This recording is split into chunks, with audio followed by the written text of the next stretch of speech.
Donc bonjour et bienvenue dans cette nouvelle vidéo du blog des livres pour changer de vie. Donc je suis actuellement avec Bastien. Bonjour Bastien. Bonjour.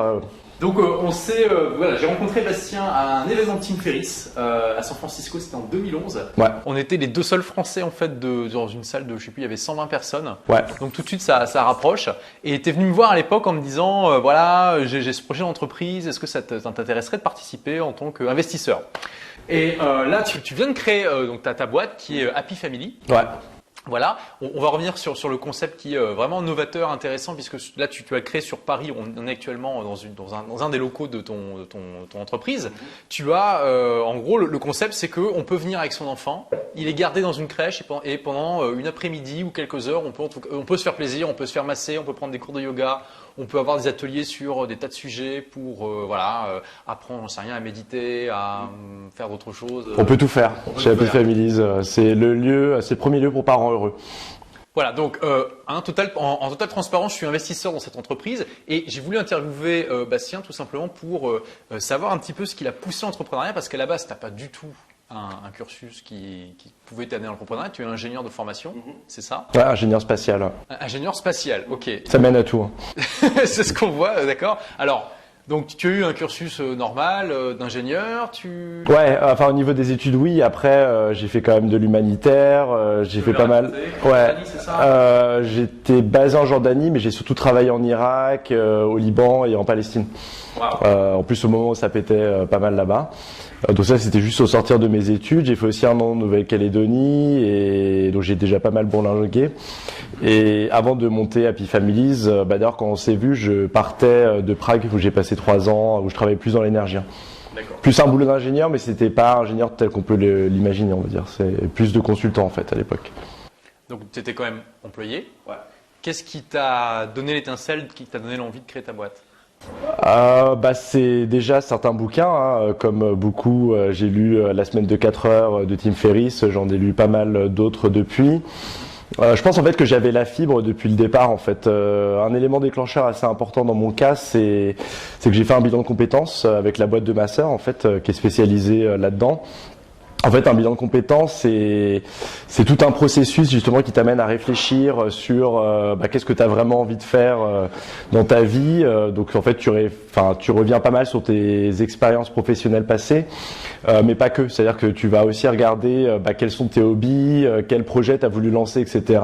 Donc c'est vraiment assez large dans sa vision, et on affine petit à petit le projet. Et moi, ce que ça m'a vraiment montré très fortement, c'est que justement il y avait vraiment une envie de créer, de faire ces choses, etc.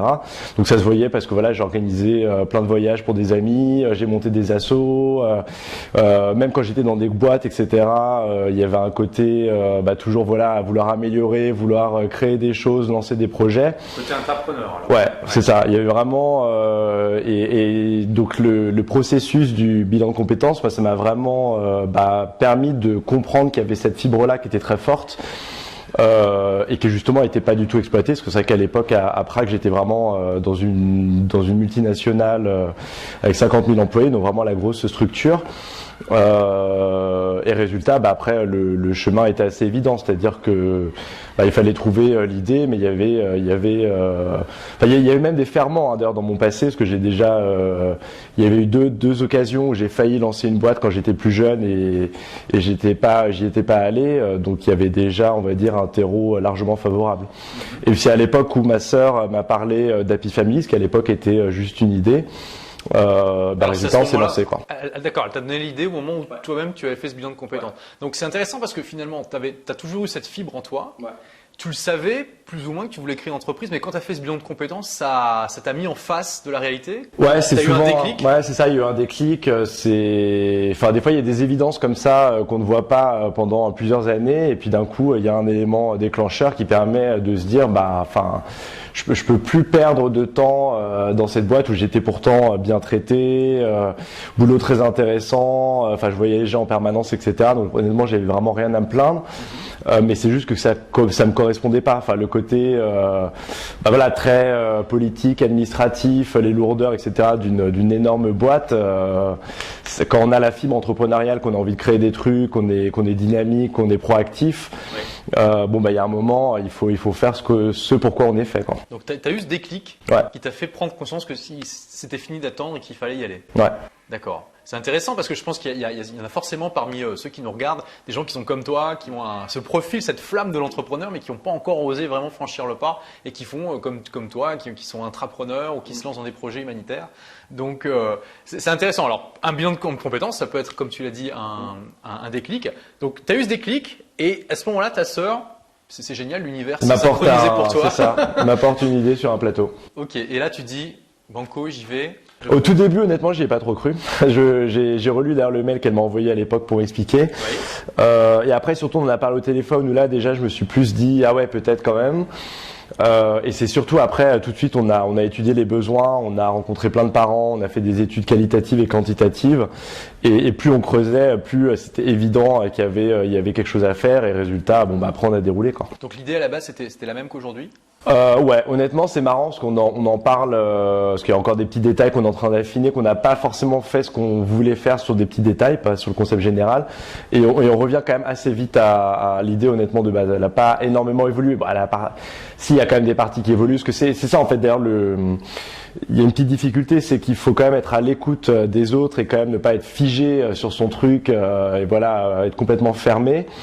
Et donc, on va nous donner des conseils qu'il faudra savoir écouter, mais on va nous donner aussi plein de conseils qu'il faudra savoir ne pas écouter. Et c'est vraiment ça un peu d'ailleurs je pense vraiment la valeur ajoutée d'un bon entrepreneur, c'est qu'on est bombardé d'infos et de conseils contradictoires. Et il faut vraiment arriver à suivre les bons conseils et à ignorer les mauvais. Ce qui est un art très délicat. Ouais, et que parce que comme tu dis, il faut garder cette ouverture d'esprit. C'est ça, il faut trouver vraiment ça. Il faut faire un choix. C'est le chemin sur la crête, où on tombe facilement d'un côté ou de l'autre. Je dis pas qu'on a été bon sur tout, honnêtement, il y a probablement des choses qu'on aurait dû changer, d'autres qu'on n'a peut-être pas changé, qu'on aurait dû. Mais ouais, on en parlait aussi encore ce matin, ne serait-ce que d'avoir autant de services rassemblés sur un seul lieu. Il y a plein de gens qui nous ont dit ouais, commencez plus petit, parce que c'est un projet un peu mégalo quand même, 450 mètres carrés à Paris, de proposer comme ça autant de services rassemblés, etc. C'est très bien situé là, vous êtes juste à côté du centre Georges Pompidou. C'est ça, voilà, vraiment vraiment en plein cœur de Paris, à Châtelet, où il y a tous les RER, les bus, les métros qui se croisent. Et nous, notamment les banquiers, les avocats, les comptables ou plein de gens extérieurs, il y en a plein qui nous ont dit démarrez plus petit, mettez que 1 ou 2 services, etc. Et nous, constamment, on leur expliquait non, nous, c'est le concept, c'est justement d'en avoir autant et que quelqu'un qui vient faire du yoga ici, peut-être se dire je vais me faire coiffer les cheveux, puis en même temps je vais me faire masser, puis après je vais manger un morceau, et puis en plus je peux faire garder mes enfants sur le même lieu. Et c'est vraiment à la base du truc. Et ça, on les a pas écoutés. Et c'est ce qu'on voit, ce qui marche aujourd'hui, c'est que les gens nous disent mais c'est génial, je vais venir, je peux tout réserver en un coup de fil et un clic de souris, et résultat, je viens passer 2 heures chez vous et j'ai fini tout ce que j'avais à faire, quoi. Donc tu as cru en ton concept, ouais. Tu l'as défendu, ouais. Et voilà, il y a des fois où il faut savoir ne pas écouter les autres. C'est ça. Voilà. Mais des fois, il faut savoir. Faut savoir. Donc c'est tout l'art délicat pour les entrepreneurs de ne pas s'enfermer dans ta tour d'ivoire, mais en même temps de croire à son projet. C'est ça. Et là, donc tu as démarré il y a 1 mois et ça démarre très fort. Ah, ça démarre très fort. D'un point de vue médiatique, là, en 1 semaine, on a fait JTTF1, France 2, M6, France 5, enfin tous les plus gros médias, plein de radios et de presse.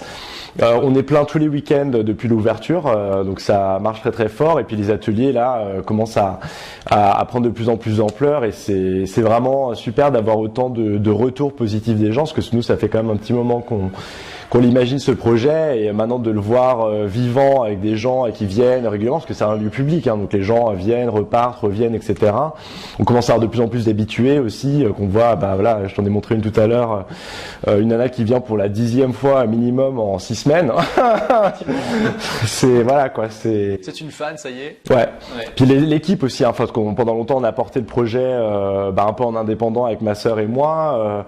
Pendant la période de lancement, on s'est fait aider par Marie pendant 4 mois, et là par contre on est passé quasiment du jour au lendemain de 3 à 10 personnes. Wow. Et donc ça aussi c'est vraiment c'est vraiment dans les étapes, il y a vraiment d'un projet, il y a plusieurs phases. Et clairement là on est passé après l'ouverture, ça a été une phase complètement différente et qui apporte vraiment énormément de joie, parce qu'on voit, voilà, on voit le lieu en activité, tous les retours des gens qui sont toujours très positifs, et c'est bien de voir un peu le résultat en fait de ces efforts des années précédentes, quoi. Oui, parce que t'as mis combien de temps entre l'idée et l'envie de le concrétiser et cette réalisation? Ouais, grosso modo, ça a duré 2 ans, mais après, c'est comme tout le temps, parce qu'on faisait pas que ça non plus, donc il n'y a pas tout le temps eu des périodes ultra intensives. Ce qui a été vraiment long en fait, d'ailleurs c'est la différence avec des projets sur internet, c'est que nous c'est comme un lieu physique, donc il a fallu trouver le local, voilà. L'emplacement est très important pour un voilà, et pour un lieu physique comme le nôtre, l'emplacement est extrêmement important, et résultat on en a visité beaucoup avant de choisir. Dans l'immobilier, je pense que c'est un peu le cherry picking, faut être prêt à avoir beaucoup de trucs pour être prêt justement à prendre la perle rare parmi les 20, parce que sinon si on prend pas ce temps-là, on prend vite le produit moyen du marché au prix moyen du marché et qui n'a pas d'avantage particulier, alors que l'autre clairement il est très bien situé et d'un prix relativement bon marché par rapport au prix de Paris, tout est relatif. Après le financement, ça a été long aussi, parce que pareil, concept physique, donc il a fallu quand même pas mal investir pour les travaux. Donc nous, on a quand même eu un prêt de 300 000 € auprès d'une banque, donc des banques, il a fallu aussi en rencontrer un certain nombre. On trouver l'interlocuteur qui pouvait se faire convaincre, ouais. C'est cool. Et puis surtout qu'en France, on n'est quand même pas très ouvert à l'innovation. Enfin, c'est ce que je te disais tout à l'heure, on aurait ouvert un kebab ou une pizzeria, ça aurait été beaucoup plus facile, hein, malheureusement. Les mecs qu'on rencontre en face, ce sont pas toujours très on va dire. Et donc ça a été aussi un peu long. Enfin, en gros, le local, ça a dû prendre 1 an. Le financement 6 mois, et après les travaux eux-mêmes, ça a pris que 2 mois, parce qu'on a tout refait, etc. Je t'ai fait visiter tout à l'heure. Ça va encore, vu l'ampleur des travaux. Ça va encore. On a trouvé une très bonne entreprise et ça allait relativement vite. Et c'est vrai que les 2 derniers mois avant l'ouverture, ça a été quand même particulièrement intensif, parce que il a fallu recruter les 12 personnes qu'on a aujourd'hui. Il fallait choisir tout le matériel, affiner les plans. Enfin, ça s'invente pas non plus. C'est comme si on aménageait un appart de 450 mètres carrés. Enfin, les gens, je pense, peuvent faire le calcul d'ordre de grandeur. C'est quand même un truc assez costaud, quoi. Et ça, je pense que aussi un des trucs qui nous a aidé quand même à ce que si c'était intéressant, c'est que quand les gens visitent, il y a plusieurs personnes qui nous ont dit qu'apparemment on s'était pas trop gouré dans la conception, etc. Quand on a placé les postes de coiffure là, la taille des miroirs, enfin plein de petits détails, mais qui ont leur importance au quotidien.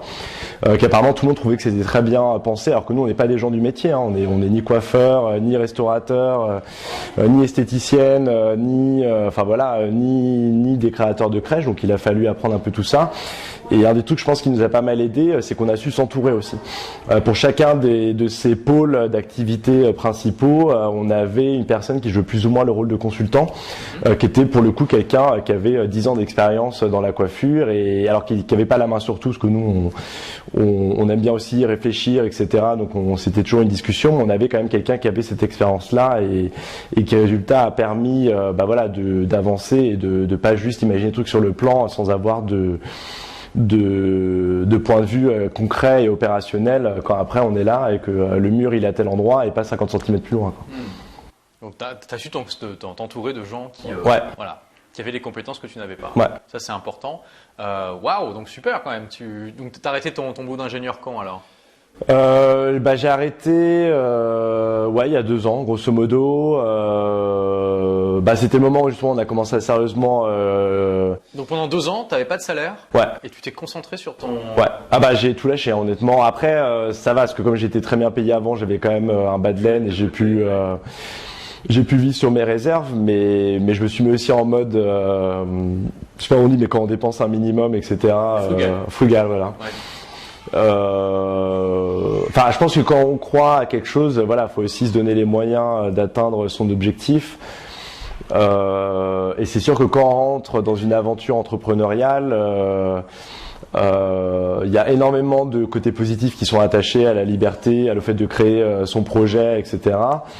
Mais il faut aussi se préparer et puis être prêt à vraiment s'engager dans son projet. Donc c'est sûr que moi j'ai démissionné de mon boulot, j'ai déménagé de Prague, c'était juste avant qu'on se rencontre. Et je me suis consacré à 100% au projet. Pendant 2 ans, Ouais. sans salaire. Alors tout le monde peut pas faire ça évidemment. Ouais. Après il y a des solutions.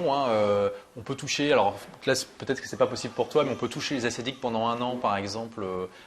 Une fois qu'on a créé son entreprise, si on a le droit à ça. Enfin, il y a des tas de solutions possibles. Tout le monde peut pas faire comme toi. Mais voilà, quand on veut, on peut. En général, on peut. voilà, comme tu dis, il faut faire quelques sacrifices. Tu as été frugal pendant un moment, tu avais des bad laines, etc.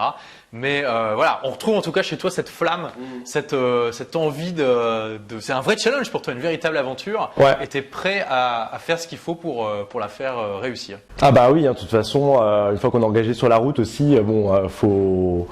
Enfin, c'est ça, je pense d'ailleurs que dans notre génération, c'est peut-être d'ailleurs un des défauts principaux qu'on a, c'est qu'on abandonne rapidement. Au bout d'un moment, on passe d'un truc à un autre. Hein. Et alors ça dépend des projets. Hein. Il y en a qu'on peut abandonner au bout de 6 mois. Ça prête pas beaucoup à conséquences. Mais là, quand on a investi 500 000 euros dans les travaux, bon, il y a un moment, faut être prêt à s'engager quand même sur le long terme. Complètement. Ouais. Ça a des défauts, hein, le côté, on va dire territorialisé ou matérialisé, contrairement à tout ce qui peut se faire sur Internet, mais ça a aussi des avantages. Notamment le fait justement que tout le monde cherche des lieux, etc. Donc les gens viennent naturellement chez nous. Et oui, t'as un emplacement et ça amène automatiquement des gens. On regardait tout à l'heure dans le restaurant, ça toutes les défile, 5 minutes, t'as quelqu'un qui regarde c'est quoi ce truc, il regarde ce qui est marqué et tout ça. Et c'est vrai que, d'ailleurs, quand on expliquait le concept, etc., le fait qu'on soit un lieu physique, ça attire beaucoup plus les gens, parce qu'il y a pas mal de sites autour de la parentalité, etc. Mais eux, Rutas, alors ça a plein d'avantages forcément d'être sur Internet. Mais souvent, voilà, quand ils veulent se rencontrer dans leur communauté ou simplement proposer plus que ce qu'ils peuvent proposer sur Internet, ils ont vite besoin d'un lieu. Et lui, là, pour le coup, nous, on est un peu le partenaire idéal, quoi. Alors, oui. Non, mais en fait, ça me faisait penser aussi quand tu parlais tout à l'heure de l'agnac. Je pense à quelque chose qu'on vit tous aussi dans une aventure entrepreneuriale. C'est que pour moi, les projets qui aboutissent, c'est justement ceux qui lâchent pas l'affaire. C'est-à-dire que forcément, dans un projet, s'il est un minimum ambitieux, il y a des périodes où ça va très bien, où toutes les portes s'ouvrent, les gens répondent et tout, c'est génial. Et puis il y a des périodes, honnêtement, faut pas se leurrer, où au contraire, ça fait 6 mois qu'on cherche du financement, ça marche pas, le truc ça décolle pas, enfin voilà, où ça patine grave. Et pour moi, d'expérience, que voilà, j'ai quelques projets quand même derrière moi, les projets qui arrivent au bout, c'est justement les gens qui ne lâchent pas l'affaire, et même dans les périodes où ça patine, on continue à avancer, même si ça avance moins vite, on continue à faire ce qu'on peut, etc. Il faut croire que voilà, au bout d'un moment, ça va se débloquer. Et nous, c'est vraiment ce qu'on a vécu dans Happy Families. Il y a des moments où le local on ne trouvait pas, il n'y avait pas de truc super bien. Les travaux, on a eu du mal à les faire démarrer. Les banques, c'était compliqué pour les convaincre et on n'a pas lâché l'affaire. Il y a des moments où tu t'es un peu découragé. Clairement. Les banques, j'en ai rencontré 40 quand même. Enfin, j'ai même rencontré plusieurs agences d'une même banque en fait, parce que les mecs sont tellement désorganisés entre eux qu'ils communiquaient pas. Ouais. J'ai dû me faire choper une fois ou 2 fois, ouais. Sachant qu'il y a 5 groupes bancaires en France qui font 90% du marché, parce que c'est tous les mêmes. Oui. Mais ouais, donc j'ai vu beaucoup d'agences en fait des mêmes banques. J'ai vu 3 fois ou 4 fois la Société Générale. Enfin voilà. Puis toujours, la moitié du temps avec vraiment des mecs des pleu en face qui comprennent. Enfin, c'est vraiment des mecs limités quoi. Enfin bon voilà.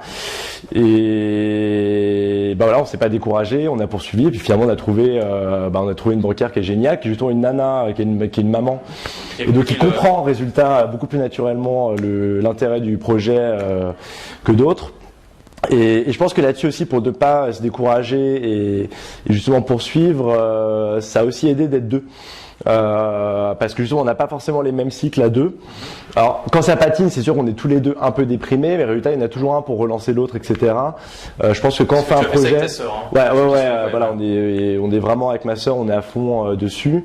Et je pense que ça aussi, ça a beaucoup aidé. D'une part parce qu'on a des profils très complémentaires, et d'autre part parce que voilà, dans la vie du projet, il y en a toujours un pour relancer l'autre, pour avoir des nouvelles idées, pour aussi confronter les idées de l'un ou de l'autre, etc. Et résultat, ça enrichit vraiment le projet, quoi. Ouais, alors voilà. Donc ça, c'est les avantages de travailler à plusieurs. Après, il y a des inconvénients. Toujours. L'avantage de travailler tout seul, c'est qu'on est en général toujours d'accord avec soi. C'est ça. Sauf sur des schizophrènes. Il y a moins de. Mais effectivement, comme tu le dis, il y a aussi un effet d'entraînement. Quand ça marche bien, on peut aller plus loin que tout seul. Ça, c'est clair. C'est intéressant. Alors, vous avez fait quoi comme erreur? Qu'est-ce qu'on a fait comme erreur?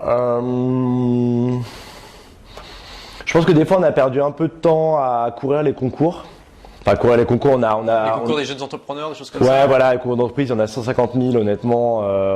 Voilà, quand je dis courir, c'est pas comme si on en avait fait 40, hein, mais on a fait peut-être, je sais pas, 5-6 dossiers. En même temps, on en a gagné quand même pas mal et ça a aidé aussi au début. Enfin, c'est toujours l'enjeu d'ailleurs quand on a un projet très jeune, c'est de crédibiliser le projet. Oui. Et donc les concours, ça l'a crédibilisé, ça a apporté des médias, etc. Mais c'est sûr que bon, déjà on gagne très rarement de l'argent, honnêtement, c'est plus honorifique qu'autre chose. Puis remplir les dossiers, c'est juste la galère, quoi. Enfin, on passe 4 heures à faire du copier-coller, voilà.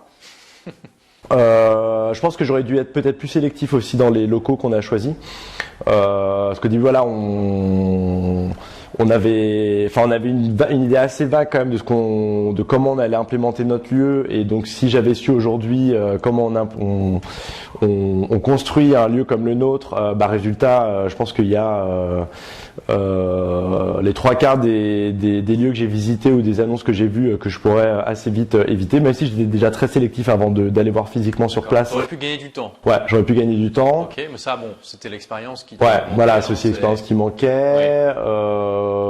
Sinon, je sais pas. Honnêtement, ça se passe quand même très bien jusqu'à maintenant. So far, so good. On se plaint pas, quoi. Oui, pour un mois après le démarrage, là, c'est vrai que c'est très fort. Ouais. Et ça aussi, d'ailleurs, notamment les banquiers n'y croyaient pas. Ils disaient oui, dans le commerce, c'est très long, les gens pour venir, etc. Et nous, on a toujours dit qu'on aurait une com de malade. Et bon, aujourd'hui. Ça se vérifie. Voilà.